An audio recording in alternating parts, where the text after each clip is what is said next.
नमस्कार दर्शक मित्रों, रक्षाबंधन का पर्व हमारा हिंदू धर्म का प्रथम पर्व कहा जाएगा। जिस तरह से पर्वों की बात होती हैं तो प्रमुख 4 पर्व हैं। जिस तरह से हमारे यहाँ 4 वर्ण व्यवस्था है, 4 वर्ण व्यवस्था के हिसाब से प्रथम वर्ण ब्राह्मण है, इसलिए श्रावणी पर्व यानी कि ये रक्षाबंधन का पर्व जो है यह ब्राह्मणों का पर्व है। दूसरा पर्व जो है वह जो दीपावली का मनाया जाता है, जो वैश्यों का पर्व है। विजयादशमी का जो पर्व है वह क्षत्रियों का पर्व है, और होली पर्व जो है वह शूद्रों का पर्व माना जाता है। इस तरह से वर्ण व्यवस्था के हिसाब से 4 पर्व प्रमुख हैं, और चारों 4 पर्व चारों 4 वर्ण मिलके मनाते हैं। यह एकता के लिए चारों वर्ण को इकट्ठा होकर यह पर्व मनाया जाता है और मनाना चाहिए। रहा सवाल आज के रक्षाबंधन की बात करते हैं तो आज की राखी तो बहुत सुंदर है, कोमल होती है, रेशमी के डोरों से बनी हुई होती है। कहीं गोटे भी देखते हैं को मिलते हैं, विविध प्रकार की आकृतियां बनाई जाती हैं। कुछ रुद्राक्ष की मालाओं में गूंथ के बना देते हैं, कुछ पवित्रा के अंदर बना के दे देते हैं। इस तरह से विविध प्रकार की राखियाँ बनाई जाती हैं। अभी तो सोने और चांदी की भी राखियाँ मिलने लगी हैं। तो मित्रों, यह तो राखी का जो उसका स्वरूप है उसकी बात है। लेकिन पूर्व में राखी का क्या स्वरूप था, तो वह कच्चे सूत की राखी बनाई जाती थी। और वह कच्चे सूत की राखी इसलिए रहती थी, कच्चा सूत क्यों, यह एक सवाल है। तो आप भी इसको जान रखिए कि कच्चे सूत को तोड़ने के बाद अगर उसको इकट्ठा करके आप घस दोगे तो फिर से वह डोरा अपने आप बन जाएगा। यानी अगर मान लीजिए आपके भाई बहन के बीच में या किसी के बीच में थोड़ी सी तकरार हुई है, तो वह जिस तरह से वह डोरा जुड़ जाता है उसी तरह से आपके संबंध भी जुड़ जाएंगे। यानी रक्षाबंधन का पर्व यह संबंधों को जोड़ने का पर्व है। और यह पर्व कैसा है, तो यह आज का नहीं है, अनादिकाल से बनाया जा रहा है। एन बद्धो बलिराजा दानवेंद्रो महाबला तेन तुम प्रबधनामी रक्षे माचल माचला। यजमान की रक्षा के लिए, पहले के ज़माने में यजमान की रक्षा के लिए यह रक्षा सूत्र बांधा जाता था। देवगुरु बृहस्पति ने इंद्र को युद्ध में जाते समय बांधा था तिलक करके, और उनको रक्षा सूत्र बांधा जाता था। इसी तरह से यजमान को जो भी पुरोहित है वह एक रक्षा सूत्र अब भी बांधते हैं। जो कथा है, पूजा है, वार्ता है, जो भी होती है वहाँ पे आप देखते हो। तीसरी बात यह होती है कि मान लीजिए कि पत्नी है और युद्ध में पति जा रहा है या किसी कार्य में जा रहा है, तो पहले पत्नी भी पति को रक्षा सूत्र बांधती थी, और पत्नी की रक्षा करने के लिए पति भी बांधता था। यह पुरानी परंपरा है, आज भी यह परंपरा है और होनी चाहिए, लेकिन यह परंपरा पहले से चल रही है।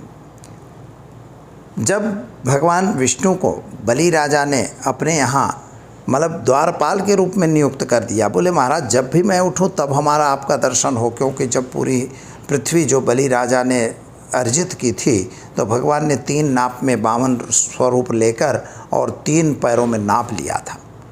तो उस समय भगवान विष्णु को उन्होंने यही कहा था कि आप उन्हें बोला मांगो जो मांगना है, तो वह मांगते समय यही मांगा था कि आप हमारे दरवाजे पे खड़े रहो। जब यह टाइम बीत गया, लोगों को हुआ कि भाई भगवान तो फंस गए हैं, तो माता लक्ष्मी ने उनको जाके और नाड़ा सूत्र बांधकर, रक्षा सूत्र बांधकर और भगवान को छुड़ाया था। तो वहाँ पर राजा बलि ने छोड़ दिया, क्योंकि भाई बहन ने कहा है। वहाँ पर भी भाई बहन का एक संबंध चलता रहा। तो आज भी यह परंपरा अविरत रूप से चली आ रही है, युगों युगों पुरानी परंपरा है। पहले की राखी में क्या होता था कि दुर्वा, अक्षत, सरसों और अन्य औषधियाँ कुछ उसमें मिला के, कपूर वगैरह मिलाकर, और वह नाड़ा पर मतलब एक सूत्र बनाया जाता था, उसकी पुटली बनाकर और रक्षा के रूप में हाथ में बांधी जाती थी। तो यह बांधने के पीछे रहता तात्पर्य क्या था कि यह जो पर्व है, यानी श्रावण महीने की जो पूर्णिमा का पर्व है, तो यह मित्रों विशेष तौर पर, खास तौर पर यह वर्षा ऋतु का पर्व है। विविध प्रकार के कीटाणु, विविध प्रकार के जीव जंतु और विविध प्रकार की बीमारियां आपके घर में घुसने वाली हैं, जैसा कि वर्षा ऋतु में होता है। हम देखते भी हैं कि हर बीमारियां जो कुछ ठीक हो गई थी वो सब फिर वापस शुरू हो जाती, और यह अनुभूत है। तो ऐसी बीमारियां हमें ना आए, इसके लिए रक्षा सूत्र बांधा जाता है। यह जो पुरानी परंपरा थी, यह रक्षा सूत्र बांधने की यह परंपरा थी। और वह जो रक्षा सूत्र बांधा जाता था तो मंत्रों से, यानी वैदिक मंत्रों का प्रयोग किया जाता था। जैसे रक्ष रक्षगणाध्यक्ष त्रैलोक्य रक्षकः आयु कर्तारम क्षेम कर्तारम पुष्टि कर्तारम तुष्टि कर्तारम शांति वरदो भव। तो यह पूजा किया जाता था कि इनकी रक्षा हो, आयु बढ़े, आरोग्य बढ़े, ऐश्वर्य बढ़े, यह सब चीज़ों की कल्पना की जाती थी। और ये विविध तत्व जो मैंने बोला, तो उन चीज़ों को मिलाकर और फिर एक नाड़ी रक्षा सूत्र बनाया जाता था और मंत्रों से अभिमंत्रित करके यजमान को, भाई बहन को, पति पत्नी को अथवा पत्नी पति को, इस तरह से हर एक को बांधने का विधान था। अब धीरे धीरे कालांतर होते होते धीरे धीरे क्या हुआ कि इसकी परंपरा थोड़ी थोड़ी कम होती गई और यह भाई और बहन का संबंध बन गया। तो भाई और बहन का संबंध भी बनने के पीछे मित्रों बहुत तथ्य है, क्योंकि भाई और बहन जो हैं एक ही पिता की संतान है, एक ही माता की संतान है। तो दोनों का हक अपने घर पर समान है और वह समान हक जो है, इसलिए भाई की रक्षा की कल्पना बहन करती है।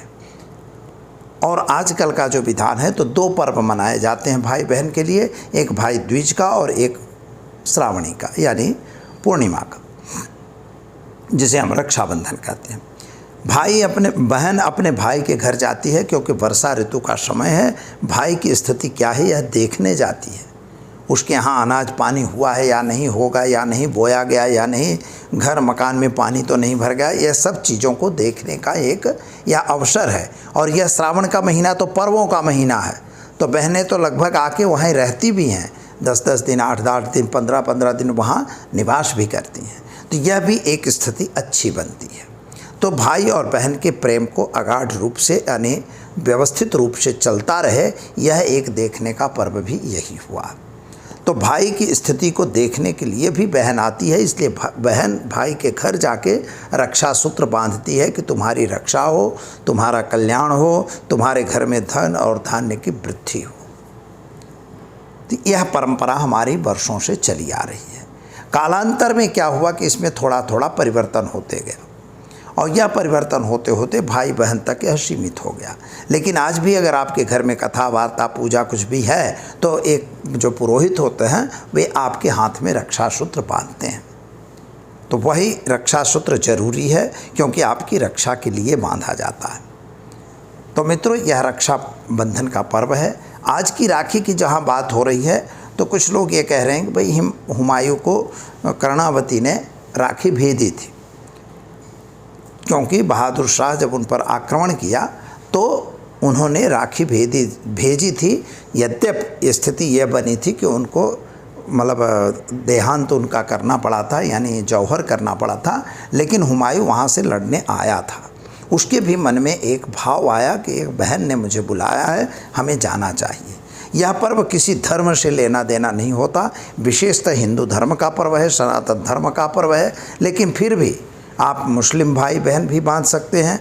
मुस्लिम भाई को जो बहन हिंदू है वह भी मानती है, कहीं कहीं मुस्लिम बहनें भी हिंदुओं को भी राखी बांधती हैं।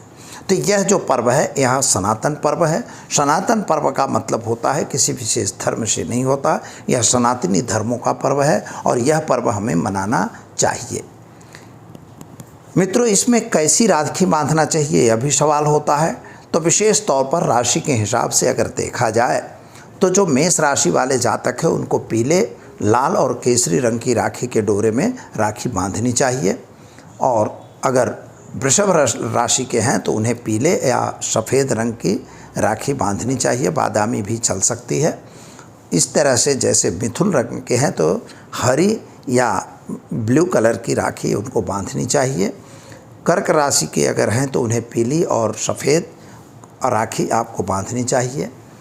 अगर सिंह राशि है तो लाल कलर की, केसरी कलर की या पीले कलर की राखी चल सकती है। जो अगर कन्या राशि के हैं तो उनको ब्लू या हरे कलर की राखी ठीक रहेगी, सफ़ेद कलर भी आप बांध सकते हैं। तुला राशि वालों को सफ़ेद बादामी कलर की राखियाँ बांधनी चाहिए, हरे कलर की भी राखी आप बांध सकते हैं। ख़ास तौर पर जो वृश्चिक राशि के हैं तो लाल, केसरी या इस तरह की राखी, पीली राखी भी आप बांध सकते हैं। और जो धन राशि हैं उनको पीले कलर की राखी और ख़ास तौर पर सफ़ेद पीले कलर की राखी और केसरी कलर की राखी आपको बांधनी चाहिए। जो मकर राशि वाले हैं उनको ब्लू कलर की राखी या तो फिर आपको हरे कलर की राखी बांध सकते हैं। और इसी तरह कुंभ राशि वालों को भी जामुनी कलर की, हरे कलर या तो फिर ब्लू कलर की राखी बांध सकते हैं। और जो मीन राशि वाले जातक हैं वे पीले कलर की और लाल कलर की और साथ में केसरी कलर की राखी आपको बांधनी चाहिए।